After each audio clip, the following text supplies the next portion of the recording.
उत्तराखंड राज्य स्थापना दिवस के 2 दिन पहले प्रदेश भर में विभिन्न विपक्षी दलों और जन संगठनों के द्वारा लोकतंत्र बचाओ उत्तराखंड बचाओ रैली निकालते हुए सरकार की जन विरोधी नीतियों के खिलाफ आवाज उठाई गई। प्रदेश के कई जिलों में रैली के माध्यम से विरोध दर्ज करवाया गया। देहरादून में सचिवालय कूच करते हुए सैकड़ों लोगों ने मांग उठाई कि सरकार अतिक्रमण हटाने के नाम पर या फिर विकास परियोजनाओं के नाम पर किसी को बेघर न करे।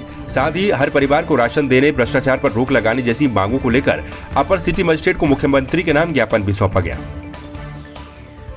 देखिए, मुख्य रूप से 22 वर्षों में इस राज्य में केवल भ्रष्टाचार का मिनी प्रयोगशाला बन गया। जल जंगल जमीन, रोजगार और पलायन की बातों को लेकर के राज्य बना था, ये कुछ नहीं हुआ। इन मजदूरों के इनके मकान तोड़े जा रहे हैं, बुलडोजर चलाए जा रहे हैं। अंकिता भंडारी किस तरीके से यहाँ की एक बेटी किस तरीके से हत्या की गई और उस वीआईपी का नाम सरकार नहीं बना रही है। बहुत सी चीज़ें हैं कि जो गरीब आदमी और गरीब होता चला जा रहा है, इनके घर तोड़ना, इनके आवास को उजाड़ना, हम बिल्कुल नहीं चाहते कि इनके आवास उजाड़े जाएं। इनको रोजगार देना चाहिए, इनको राशन देना चाहिए, इनके स्थायी निवास की व्यवस्था की जानी चाहिए। ये हमारी मांग है। आज ये था कि 9 तारीख को इस राज्य के बनने के 22 साल पूरे होने वाला है और अभी हम देख रहे हैं कि जिन सपनों के लिए लोगों ने लड़ा इस राज्य को बनाने के लिए, वो सपने पूरे होना वो तो दूर की बात है, अभी उल्टा हो रहा है। ख़ास तौर पर इस राज्य में सारे नीतियों को बनाया जा रहा है बड़ी कंपनी और माफिया के हित में। उनको राहत दिया जा रहा है, उनको सब्सिडी दी जा रही है, उनको इंसेंटिव दी जा रही है और जो आम लोग हैं, जो छोटे किसान हैं, जो महिलाएँ हैं, जो मज़दूर हैं, उनके लिए जो राहत देने से सरकार इनकार कर रही है और ये कि हमारे पास पैसा नहीं है। और इस शहर के अंदर ही आपको कई जगह मिलेंगे जहाँ पे बिल्डरों ने बड़ा अतिक्रमण किया है, उन पे कोई कार्रवाई नहीं है। उनकी हित के लिए गरीब लोगों को हटाया जा रहा है बस्तियों से।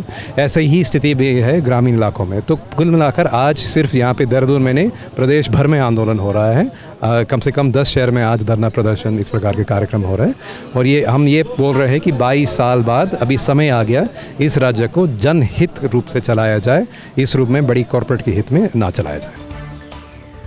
पौड़ी गढ़वाल के चौबट्टेखाल विधानसभा के बैजरों में लड़की को भगाने के आरोप में स्थानीय लोगों ने 2 लड़कों को पकड़ा, जिसके बाद स्थानीय लोगों ने दोनों की जमकर पिटाई कर दी। स्थानीय लोगों के मुताबिक दोनों युवक डुलमोट सेराघाट की एक लड़की को भगाते हुए पकड़े गए। इस दौरान एक ने बचने के लिए नयार नदी में छलांग लगा दी, जिससे उसे चोटें भी आ गई। इस मामले को लेकर सोशल मीडिया पर भी वीडियो जमकर वायरल हो रहा है, जिसमें युवकों को भागते हुए और स्थानीय लोगों के बीच में देखा जा सकता है। लड़के अपने आप को दिल्ली के खोड़ा का बता रहे हैं। दोनों ही अभी स्वास्थ्य केंद्र बैजरों में भर्ती हैं।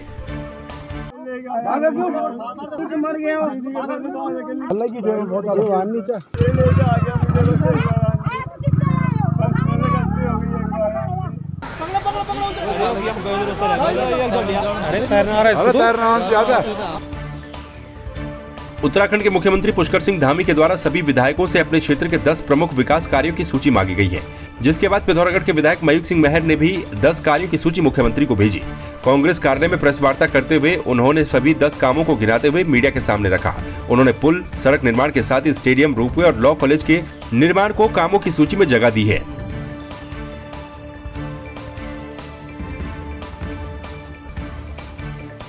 मैं सबसे पहले तो माननीय मुख्यमंत्री जी का स्वागत करता हूं कि उन्होंने पूरे प्रदेश में सारे विधायकों से 10-10 काम उनके क्षेत्र में मांगे हैं, ताकि एक समग्र विकास प्रदेश का हो सके, जिसके लिए वे साधुवाद के पात्र हैं।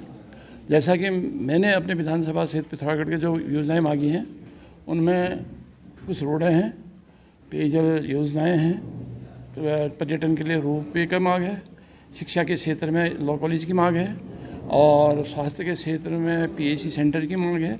तो इस प्रकार से 10 जो मांगे हमने माननीय मुख्यमंत्री जी को दी हैं। अब ये बॉल मुख्यमंत्री जी के पाले में है और वो कितना स्वीकृत करते हैं, कितना धन आवंटित करते हैं। उनने नोडल अधिकारी नवनीत पांडे जी को भी नियुक्त कर दिया है और मैं समझता हूँ कि ये सुखद पहल है मुख्यमंत्री जी की और इसमें ज़रूर कुछ न कुछ कार्रवाई होगी और हमारा पिथौरागढ़ को एक नया आयाम मिलेगा हर दृष्टि से, ऐसा मेरा मानना है।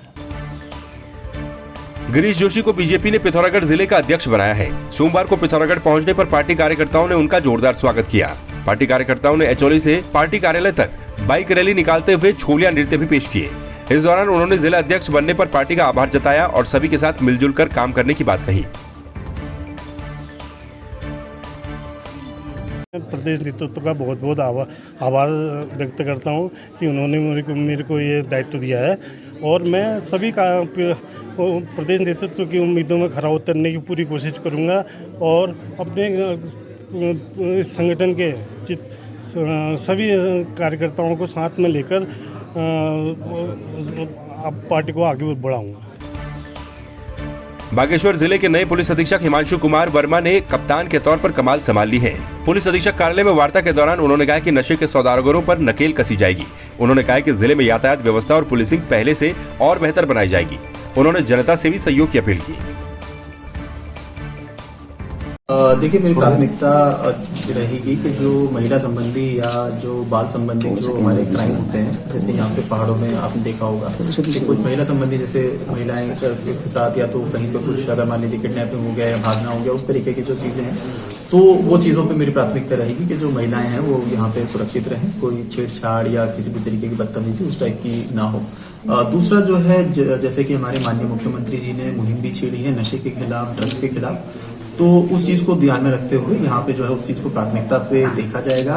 ये बिल्कुल भी बर्दाश्त नहीं किया जाएगा कि कोई भी आदमी जो है नशे का कारोबार कर रहा है या नशे से किसी भी तरीके से जुड़ा हुआ है, तो ऐसे जो भी लोग पाए जाएंगे उनके खिलाफ सख्त से सख्त कार्रवाई की जाएगी।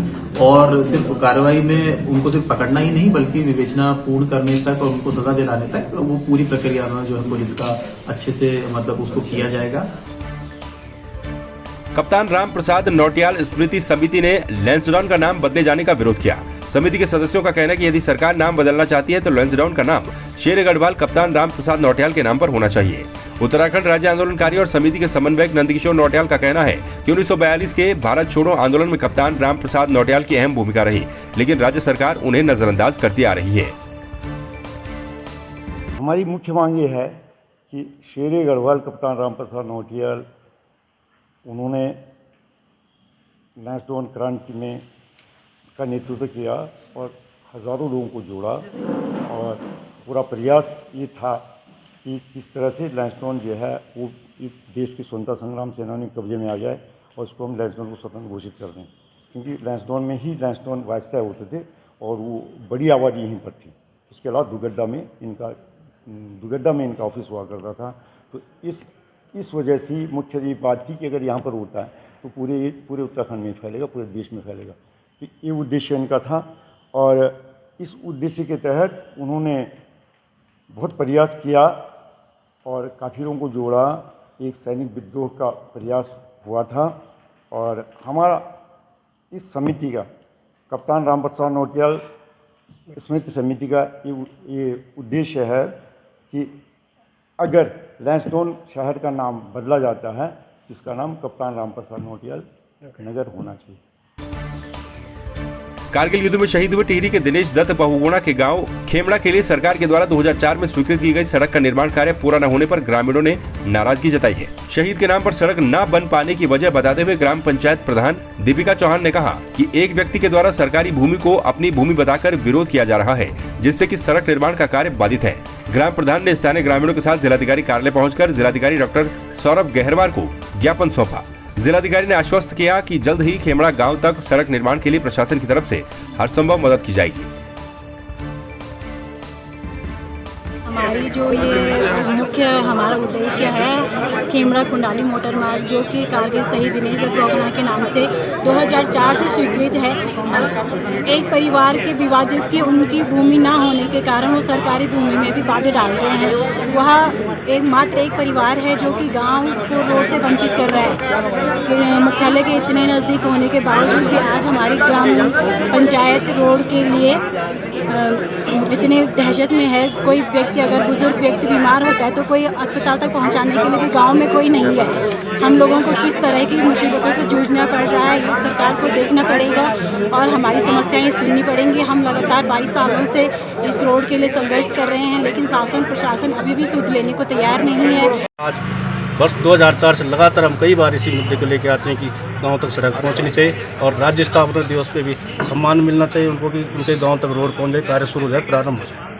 तो ये ऐसा है, अभी XMPWD का ये कहना है कि वहाँ पर कुछ व्यक्तियों द्वारा इस पर अवरोध उत्पन्न किया जा रहा है। तो XMPWD ने ये भी कहा है कि वो सरकारी लैंड है जिस पर इन्होंने अलाइनमेंट भी पास करा रखा है। तो इस संबंध में मैंने कहा है कि आपको उसमें कोई भी आपको प्रशासन या शासन से आपको सहयोग की आवश्यकता है, उसके लिए आप डिमांड प्लेस कर लिए और काम कराएं। पौड़ी जिले के कोटद्वार क्षेत्र के नया गांव बलभद्रपुर इलाके में सगे भाइयों की लड़ाई में बड़े भाई की मौत हो गई। नशे में धुत होकर हुई लड़ाई में छोटे भाई ने बड़े भाई के सिर पर सिलेंडर मार दिया, जिससे बड़े भाई की मौके पर ही मौत हो गई। पड़ोसियों ने इस घटना की सूचना पुलिस को दी। सूचना मिलते ही मौके पर पहुंची पुलिस ने जांच शुरू कर दी। एसपी कोटद्वार ने कहा कि आपसी रंजिश के कारण छोटे भाई ने बड़े भाई की हत्या कर दी। ये सगे भाइयों का आपस का झगड़े का मामला था, जो अभी प्रथम दृष्टया हमें लग रहा है वहाँ पर दोनों का आपस में झगड़ा हुआ। उनकी माँ से भी हमारी बात हुई, मैं खुद भी वहाँ पे था, तो उससे कल रात उनका झगड़ा हुआ और वो झगड़े में शायद ड्रंकन भी हो सकते हैं, तो उसमें एक भाई ने दूसरे की हत्या कर दी, सिलेंडर मार करके हत्या की है। बाकी हमारी एफएसएल टीम वहाँ पे है, हम साक्षी जुटा रहे हैं, जो आगे की कार्रवाई वो